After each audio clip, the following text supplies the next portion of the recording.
beekta akkasi jaallu shaqe ni beekta osun siyaamin argee ni beekta akkasi caalchisu hundarraa ni beekta lubbuun kee anaaf fira kalloo kiyyaa magaaltitti shaggitu garaa jabaatee nama hundaan likkitu magaaltitti kalloo afaan dammaa nam fagaatu na ilaalti akka namaa jaalatamtuu koo biyyuu si beeka hundarraa caalta jaalallee haqaa ansin xinneessu haadha armee koorraa wadaa kee eegdee jalqabumarraa si jaalle hundarraa hundarraa si jaalle hundarraa hundarraa ati na caalta hundarraa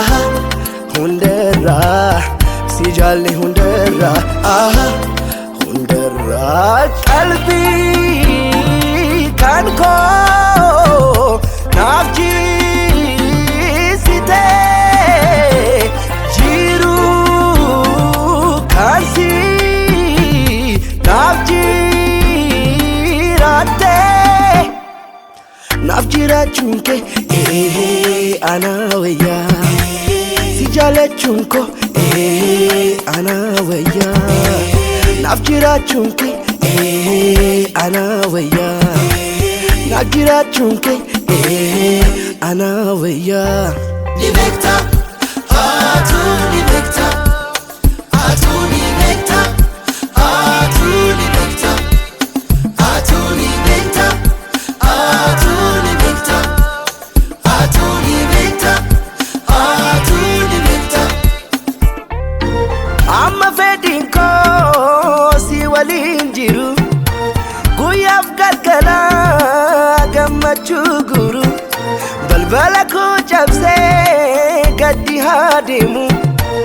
ati kan kutanaan sitti heerumu mal barbaachisaa kana caalaa dammee mal barbaachisaa kana caalaa mal barbaachisaa kana caalaa dammee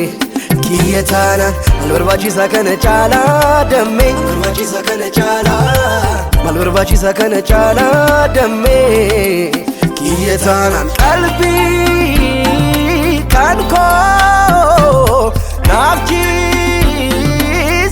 jiisitee jiru kan si naaf jiraattee naaf jiraachuun kee anaa wayyaa si jaalachuun koo anaa wayyaa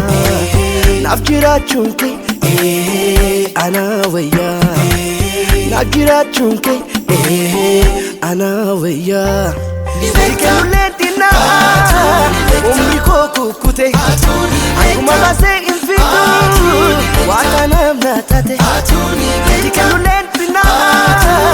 umri koo kukkute akkuma baasee hin fidu waan kanaaf na taate Sikelulee dinaa waan kanaaf na taate Sikelulee dinaa waan kanaaf na taate